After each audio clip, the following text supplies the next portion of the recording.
Hi, I'm Erica from my phone and welcome to another video. 1989 Taylor's version is finally dropped and I've gone through basically a day without hearing it because I'm now in Germany and so that means I would have to be up at 6 a.m. to listen to it, and I don't get up that early, although I actually had a lot of trouble sleeping last night, so I actually was awake till 5, and so I was like, oh, if I don't go to sleep I will react to it really on time. But we're still on day one. It is 10 p.m. in Germany, so about 4 p.m. in the United States. It's also going to take me a few days to get through this video as I still continue adapting to being in another country while also making videos for y'all. We're actually in my new apartment that I've had the past month-ish, and I am very excited to get into this release with you. I have definitely heard the original 1989 before, so we're just going into the vault tracks. We have 5. I'm very excited about the first title, Slut. I'm very excited about that, although I'm worried it could be something that's more like The Man. Not that The Man's a bad song, but I want the song to be like an anthem for the promiscuous, more so than oh, let me fight back against the people who are just being rude. We also have Say Don't Go, Now That We Don't Talk, Suburban Legends, and Is It Over Now? Those are the 5 I'm reacting to because I know all the other ones. I'm very excited also to find out that Bad Blood Kendrick Lamar version is also out on the deluxe. That's very exciting. And yeah, I'm very excited to get into these 5 tracks with you. So thank you for requesting this video. And anyway, let's get into it. First, we're going to start with track number 17, Slut, in quotation marks. Oh, what is this? Oh, the Aquamarine, like the additions. What if all I need is you? Ooh, love song. You might as well be looking at us if I'm dressed up. It might be worth it to be called that. Wrong place at the right time. Ballad. In a world where boys he's a gentleman. Ooh, okay. That's a sweet message, actually. Okay, you really came up with all the colors here. You're gonna be in love. Oh. Oh. Oh, alright then. Oh, outro. So that was Slut. And honestly, a vibe. I like that. I didn't think it was gonna be a slow song, even if it was going to be about, trying to state a, political feminist message, or if it was going to just be an anthem for them. Yeah, I thought it was going to be more upbeat, but I honestly vibe with the chill vibe of it. And it is a love song of some sort of being, oh, I'm going to be in love and drunk in love. And I don't care if they call me drunk because I'm drunk in love. And I don't care if I'm being called a slut because it doesn't really matter. The benefit outweighs the problem in our sexist society. I also think there was a lot of word plays that obviously I'm not going to catch on the first listen, but I really liked her saying, got love sick all over my bed. Like, oh, you throw up all over my bed. But it's really, you're sick with love. And that, the bed has some connotations as well. It's honestly a song I can see myself vibing to in a more calm way. I feel like in the past year-ish, I've gotten into some more slower songs. Like, I finally got into R&B. It took me a long time to get R&B. Not that this is R&B, but I feel like slower songs that just are more vibey, I can finally get into them now. I think I've gotten to that point in my life where I can, and I think this song could be nice for when you're falling for someone and you don't really care what the public's perception. Not that we had the overexposure that Taylor Swift did, but at the same time, I think we have this feeling that we are being watched and that we need to be self-conscious about things. And I think this album feels very liberating from that in a way. I feel like while she probably was very preoccupied by it, I think listening to it makes you feel free and liberated, not worry about what people are going to think about you. I think New Romantics really sums that up pretty well. So yeah, I think this is a sweet song. I think I will continue enjoying it.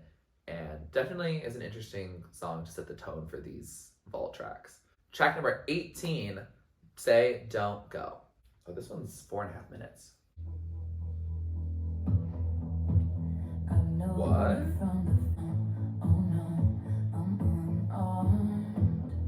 I'm unarmed. Yikes. You know, it used to be Mad Love. Ooh, I like how it's rising, building. Oh, this is another romantic song.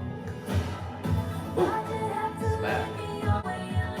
Ooh, I love this. Ooh, we're in the torn phase. Kiss me, it stops time. Dang, she's in love. Oh, their cards are not visible.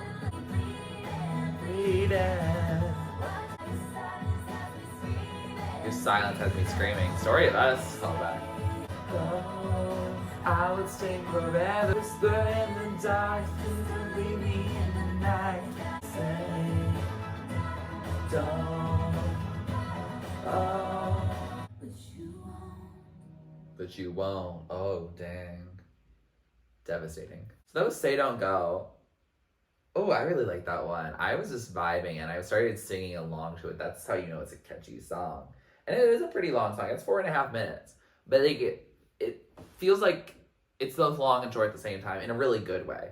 In the way of, oh, it doesn't feel like so much time has passed, but it allows you to fully enjoy the song. It doesn't feel like it's over right by the time you get to it. Because that's the problem with probably what we're going to deal with these next two songs, because they're under 3 minutes, is that a Taylor Swift song, she really lets you feel it and like get into the vibe of it and lets you like feel the room in it in a really good way that I think a lot of pop artists have an issue. And I think Taylor Swift even had an issue on it with Lover. I feel like some songs on there are just really short and honestly could be 30 seconds to a minute longer if she just let it not have to feel so like concise. It doesn't have to be.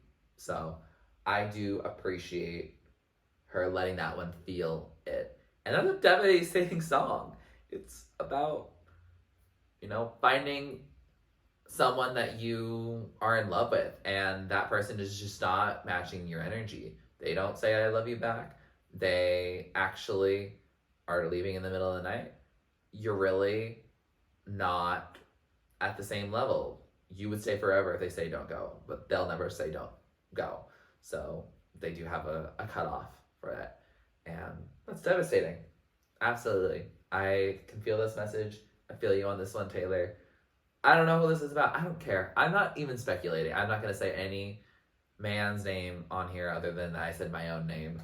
And no, I said Kendrick's name, and that's pretty much it. But I don't think this song is about Kendrick Lamar now, is it? All these songs are obviously about Drake, clearly. Anyway, it's a good song. I can feel myself vibing to it. It's interesting. I feel like both of these give like more nighttime vibes, and I always think of 1989 as a daytime album. But is that really even true? Like, yes, This Love feels very nighttime. How You Get the Girl is night. Wildest Dreams is night. Okay, so there's a lot of nighttime songs on here also in my head. Whether it's daytime or nighttime, that's really me. That's not really what Taylor's probably having in mind.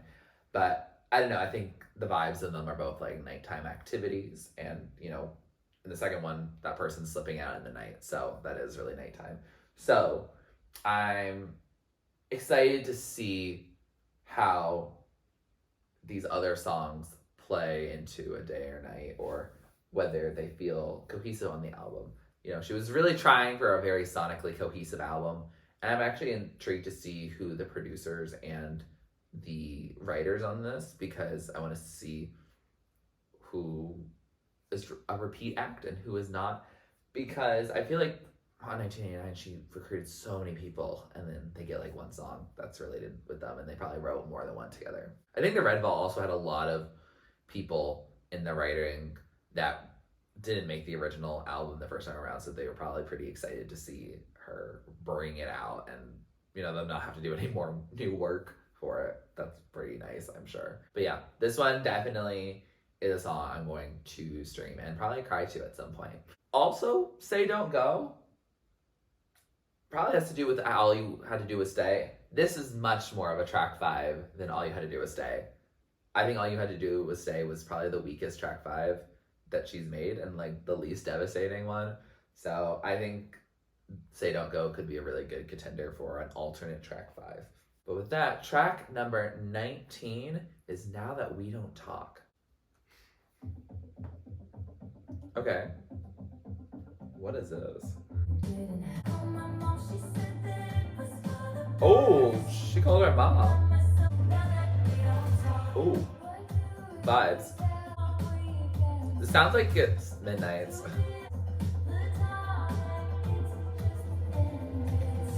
It's not platonic, it just ended. Ooh, straight through the heart. Now that we don't talk, hey. Important men who think important thoughts. Oh, trying to just shout it. Mystery. Who is this about? Oh, damn. Alright then. Okay, now that we don't talk. Girl, what? Oh my gosh. I need to hear that one again, like fully. Honestly. Is there even a chorus? There's like a repetitive vibe, but it's 226 because I don't think she repeats anything really. She says now that we don't talk and she says the things. But oh, that was very experimental for 1989. Like, who is this about? Okay, I know I said I wasn't going to speculate, but I would love for you guys to speculate on my behalf because I don't really know. Because she was saying that in order to regain my dignity, I had to make myself a shrouded mystery. Wait. Is this finally the song about the person who famously had no song about him? I'm not gonna comment on that. But that happened. I was gonna go into Reputation at that point. I don't know. I do not know. But it feels like a stream of consciousness. And I would like to listen to this one again because it seemed like there was some sassy lines given, and so I'm actually really excited to check this one out more. I think I'm gonna like it. I think I will.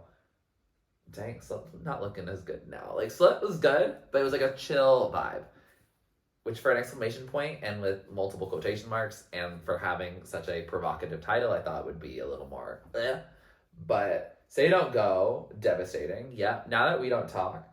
Ooh, I feel like I'm gonna be really into this. It feels more Midnight's-ish, but I'm not gonna complain. Are we in the Midnight's era still? Are we in Speak Now TV? Are we in 1989 TV? Are we in the Eras era? I don't really know. It's in Taylor Swift's world. We're just living in it. Yeah, I like this song. Yeah, I think that's where I'm at. There's some drama. I think it's self-explanatory by the title that it's about how things are now that she and this other person don't talk. I don't know. I thought it was a relationship, but I feel like, in terms of Reputation, because I did write my thesis on Reputation, I don't think that any particular relationship made her really hide from the public. I would say it was really a Kimye thing. And I don't think she would be putting shots on that on 1989. I think that's being saved for Reputation, if that were to happen, if she cares about continuing that. I don't know. But I think maybe, I don't know. I guess the whirlwind romance with Tom Hiddleston happened after Calvin Harris. But again, I think that is specifically in the Reputation ongoing era rather than the 1989 era. Yeah, I don't know. Who the heck is this album about generally besides like Harry? I don't think it's a Harry Styles. I think she's pretty fine with him now. So I don't know. But this song is pretty interesting. I am excited to hear it again. Very much so. This one is the one I need to hear more context by actually hearing all the words more than once because she really only said them once. Track number 20, Suburban Legends. Oh, upbeat now. Peripheral vision. Okay, she is a wordsmith today. I did not think this was gonna be angry. It feels angry though.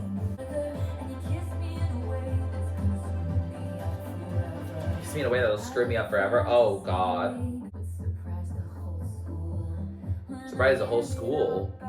It's just like thinking very retrospectively.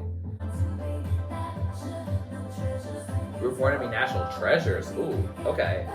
Interesting.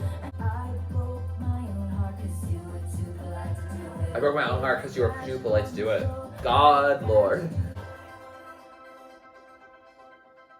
Ooh, bejeweled a little bit. Okay, Suburban Legends. Also Midnights. Like, how are these songs, like, they are very Midnights-esque. I wonder if some songs on Midnights came from, like, updating old 1989 Lover songs with Jack Antonoff. I know they said they wrote all of it in that newer period, but I don't know. I feel like in interviews before she said, hey, sometimes if it doesn't fit on this album, I move it to the next album. It happens. Sparks Fly was very much a Fearless track that was moved into Speak Now. It does fit Speak Now better now, absolutely. But it was written very much during times of Fearless. She even played it during, I think, a couple shows during the Fearless era. So it definitely is related to that. So, yeah. I wonder if Suburban Legends is something that was started in 1989, considered for Midnights, and the production got altered for Midnights, and then they're like, oh, we can't fit that during this era of you having like 22 songs on Midnights with the 3 a.m. and the Till Dawn and all that. So I feel like 1989 TV having this vibe. Suburban Legends also feels like Midnights. And also, Girl, Who Hurt You? Again, I'm not going to speculate, but dang, she said this kiss was going to screw me up forever, and I knew my whole life would be ruined. Well, girl, you're number 2 on Spotify, monthly listeners, over 100 monthly listeners, which is wild, incredible, good for you. You have a record-breaking tour, having box office records with your film. I think your life is not screwed up forever at this current point, but it's wild to think that in 2014 you were feeling that way. It's very interesting. I am very interested in 1989 a lot because I feel like this album was so interesting for her, where she's not commenting on every tabloid. She's not specifically tailoring songs to be about a person. She had like those longer liner notes during that time, so it was more poetic and more mysterious. She kind of was very mysterious during this era, even though she was everywhere. Clean is just a good like post-breakup song. I know places just like Where We Can Hide, talking about how you get the girl. Like that's just it's a pop album, and in the same way that like Future Nostalgia, we're not thinking about how each song could relate to a particular person, because really good pop music that's not based on confessional lyricism. I feel like there is confessional lyricism here, but I feel like she changes some of it to be more about the vibes of the album, if that makes sense. Like Born to be Suburban Legends, Girl, Did You Ever Live in the Suburbs? I don't know. I literally don't know her addresses because I'm not a stalker. Forgive me. But yeah, like New Romantics, how much of that is really a song about her and more of like a caricature of like this general vibe of her breaking hearts and stuff like that? And then like, you know, she sings a song about New York, and I don't know, I feel like there are confessional things like, remember when you hit the brakes too soon, 20 stitches in the hospital room. Yeah, obviously.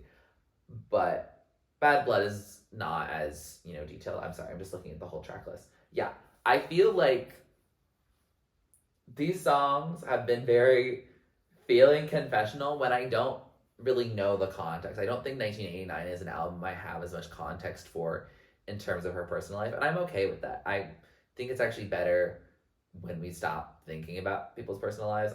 I'm very happy about the current probable romance that is happening between her and Travis. I'm not going to comment on it further. I think people overanalyze it. It's cute. That's it. But I don't need to even think about who she was dating when she was 24. She's 33 now.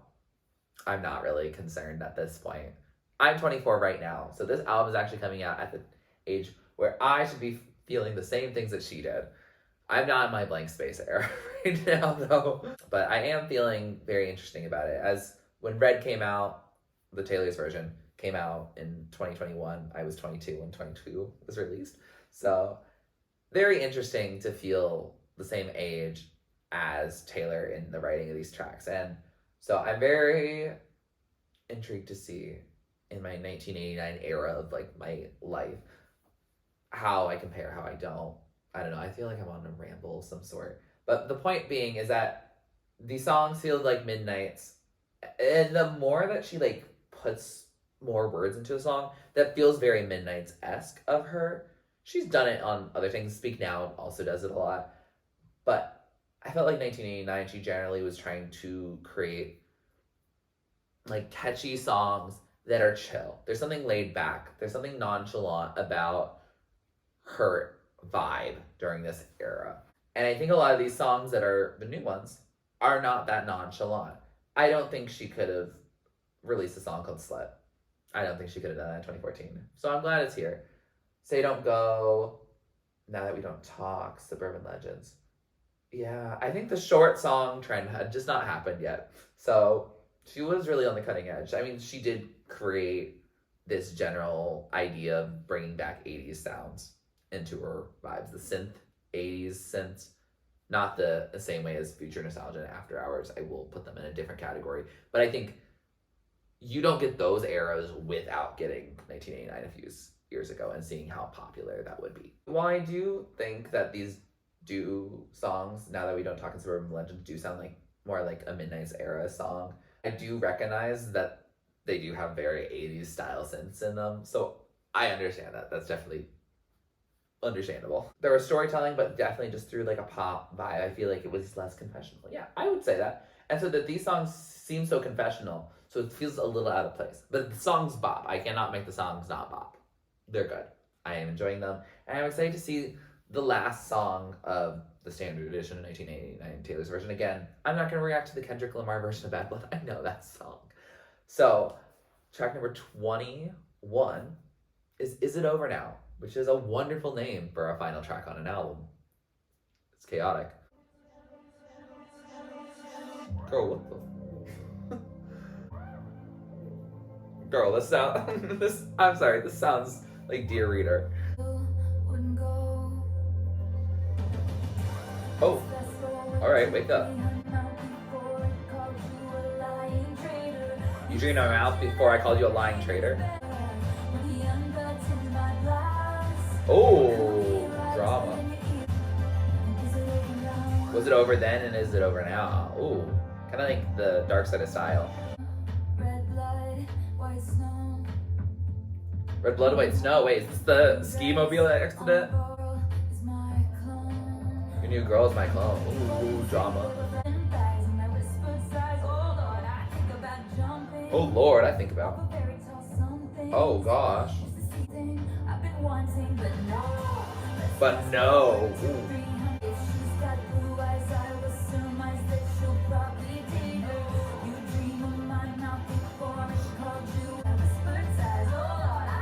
I love this, oh Lord. But oh gosh, are you okay?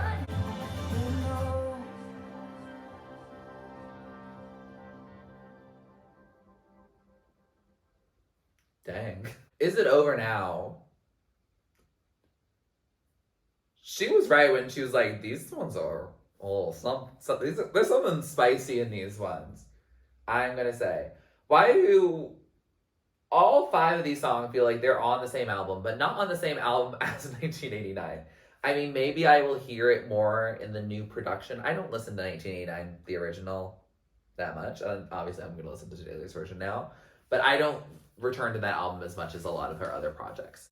So maybe, I will say Wildest Dreams and This Love, Taylor's version, feel like they have a lot more deeper production, which might work with these new songs. So we will see as I listen to the whole album again. But Is It Over Now? Okay, Bridge Queen, okay. I would not say that 1989 was her best bridge era, but she's given us a run for the money. She was like, I think about you come running, but no. I'm sorry, this is so sassy. The oh Lord, I think about. I'm sorry. That's so catchy. I'm going to get that stuck in my head. A lot of these songs actually, Is It Over Now really gives You're Losing Me. I know Joel was not in her life at this time. And I know I said I was keeping men's names out of my mouth, but you know what? Men suck. So, they're gonna get referenced here. And I don't think that Taylor's going to be touched by me mentioning a man's name. She's definitely a songwriter in her own right. So I have no interest in like reducing her to the men that she dates. I don't care. But I think for context, it is interesting if you do know who they're about, because I don't know. Is it over now? Like Suburban Legends, now that we talked about, I don't know. They feel like she's mad at, her most recent big ex. Perhaps. But even though I'm sure it was written during that era. I'm sure it is. But I don't know, the vibes of them, it's so much feeling so angry. And I'm sure she was angry at people at this time. Obviously, she's going to be. But we actually didn't get a lot of angry songs during this era. Maybe because she was really trying to be like, this era was really not about, oh, be careful, she's going to write a hateful song about you. She really didn't have that many angry songs about anyone this era. Really? Did she? No. Welcome to New York Positive. Blank Space is not about a man. Style is honestly just like, we're a mess, but like, love it. Out of the way, yeah, all of these songs, there's Bad Blood is not about a man, we know that. Yeah. No, she actually doesn't really have any songs on this album that are really angry. And so she has brought some anger. And for an album cover in which she is smiling, in fact, the only album cover in which she's smiling. Yes? Yes, this is her only album cover in which she is smiling. Yes? To my knowledge, yeah.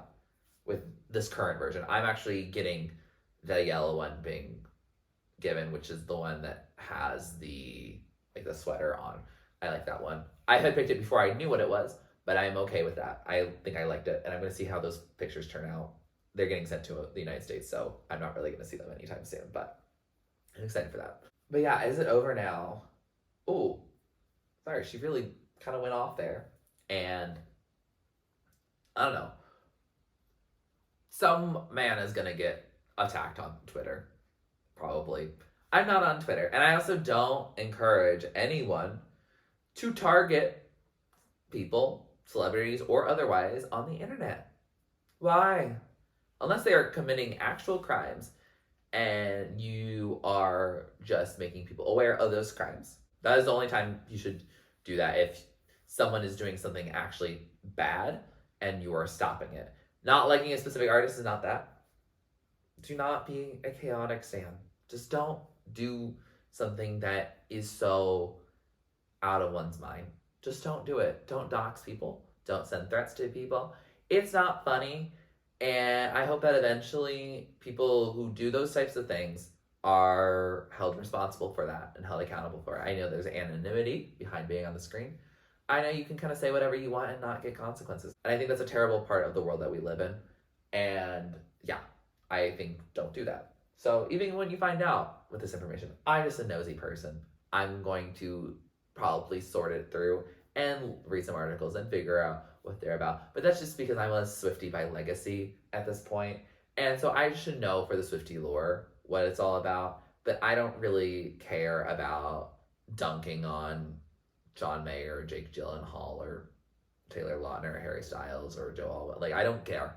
I don't care about doing that. I mean, I do care about a couple of those in terms of, yeah, her points of being like, I get older, but your lover stayed my age is still funny as hell to me. And so I'm gonna just keep that up. But Is It Over Now? Yeah. That's a bop, honestly. But she's so angry, honestly. I need to be in my angry era. I don't know what I'm angry about. I'm angry about a couple of things, but I'm not gonna share those publicly. But yeah, I feel like we can have the bopping times. This is the messy album. Like, she's in her messy era of sorts. Yeah, where she's just being young and 20-something and just having her heart broken. and moving around. And I think that's the era that I might be in as well, as someone who's fully moved to another country, not in a a stable relationship of any means. So yeah, I feel like I can relate to this version of Taylor, and I'm excited to do that by listening to these tracks again. With that said, I know I've fully covered all these songs several times over, but that does bring us to the conclusion of these Vol tracks, and I'm excited. I feel like this is like a little like Dose of Midnight production, but into 1989 tracks. I feel like Jackie Antonoff's hands are all over this. I don't know for sure, but I feel like they are, and I'll confirm on the screen if he really had a big hand in this. And I assume he did, because this is his first album that he worked with Taylor on. So I'm sure, because some of those songs did really well. Out of the Woods, it feels a little more like Out of the Woods than some of the songs like, I don't know, Bad Blood, Shake It Off, Blank Space. We don't have a song like that. We have these songs that all of them feel nighttime. They all feel like midnights. Yeah, it makes sense to me that it would be songs that are like that. I mean, she is still in this era. She's recording these songs and making them happen. So I get it. I enjoy it. I was curious about the idea of doing a collab album. I don't think that's going to happen now that she just put Bad Blood Kendrick Lamar as the deluxe. I don't know if we're getting any surprises. I don't know if there's any concerts soon. I feel like she does have one coming soon after this album is dropping. So I wonder if she's dropping a music video for one of the songs. I don't know. I don't know which one she would do it for. Because I don't think she would do it for Slut. I don't know. I just don't think that's the one that she'd do it for at this point. I feel like Is It Over Now might be the one. I don't know which one made it to New Music Friday. I haven't really gone through New Music Friday today because I've been busy. I went apple picking. It was wonderful. But yeah, I'm curious to see how these songs grow on me. I think we could have some good songs on these hands. I don't have any songs that I dislike by any means at this point, which is really good. I feel like oftentimes I'll find a couple duds in each vault track thing. Or Fearless for me. This, don't hate me. These are just my opinions. Fearless? Which one? You All Over Me. No, not it for me at this point. We Were Happy used to be that way for me, but I don't know. When it comes on, I don't skip it. So I don't know what to say about that. For Red, it's I Don't Listen to Ronan. That is just It's too sad. Sorry. Forever Winter is also a really sad song. Run is not a sad song. I just don't like it. And then Speak Now, I didn't have a ton of time to understand and develop my feelings for Speak Now Taylor's version because I moved to another country and I moved out and chaos, and you guys just got that reaction a couple days ago. So it took me a minute. But I would say, I don't know. I thought Electric Touch was the dud one and Foolish One was also a dud, but honestly, those two have been getting me through stuff sometimes. So I don't really know. I think they're all like good and they're just not as strong standouts at this point. And I think with these, I'm going to give a tentative ranking now, and then after I listen to it a few more times, I'm going to obviously put my favorites on the screen. But I would say, right now, I want to say, Is It Over Now, Now That We Don't Talk, Say Don't Go, Suburban Legends, Slut, in that order. I think that's where I'm at, but obviously in like less than a minute, you're going to see what my thoughts are after listening to it a couple more times. But I think I have a clear view of where I'm going to be with this. And I'm excited to listen to the whole 1989 Taylor's version again, as I'm in the age range of finally listening to it in its proper time and not being 14 years old when it came out. Actually, I was 15, but I was in high school, and I was not cool in high school. So it was not relevant to me. So I'm excited to be popular, obviously, now. I'm so popular. I'm so cool. Exactly. But I'm very excited to get into this project more and just enjoy this album for what it is and, be a pop girly. With that said, here are some of my favorites, the top tier of the songs I love, the standouts, the ones I'm playing over and over again. Songs and Miller songs, I like all of them to my playlist, but they might not be the top of the song, and songs at the bottom are not really my thing. I don't think that's going to be relevant here, so I'm not even going to talk about it. I'm just going to put the vault tracks because I think with how played this album is, I can't really put songs in the bottom easily. Bad Blood non-Kendrick version goes there. And then This Love used to be, but I love the Taylor's version of it, actually. I really do. So Yeah, I think that would be the only one on the entire album. I can't think of all these vault tracks being in the bottom. So, Bad Blood, regular version, is underwritten. I'm sorry, Taylor. It is. And you know that because we know we didn't get a verse when you did it at the Eras tour. I was there. You were there. I watched the film also last week. It was wonderful. I had a great time seeing the Eras tour film. I actually saw it with someone who is very recently a Swiftie. As in, they live in Germany, and so Swifties aren't like a big culture here as much as in America, where just like people just know every song from her. They just think, oh, a female American singer. And it was nice to help him learn what songs that he already knew were from Taylor. Favorites included Last Great American Dynasty and Anti-Hero. He kept singing, I have this dream my daughter-in-law kills me for the money. I don't know if that's means something. If you like this video, please like it, please comment down below what you'd like to react to or do next on my channel. Please subscribe to my channel if you're not already and you'd like to be, and thanks for watching. This is TurtleStormer. Catch you later. Get out of the dark and get into my heart. You gotta do your part for a brand new start. Don't it just feel right? Looking in my eyes, so till we see the light, dance with me tonight. Think it's pretty obvious that I'll run the show. I'm thinking about you when you could ever know, and I can see that. Girl, shut up. Girl, shut up.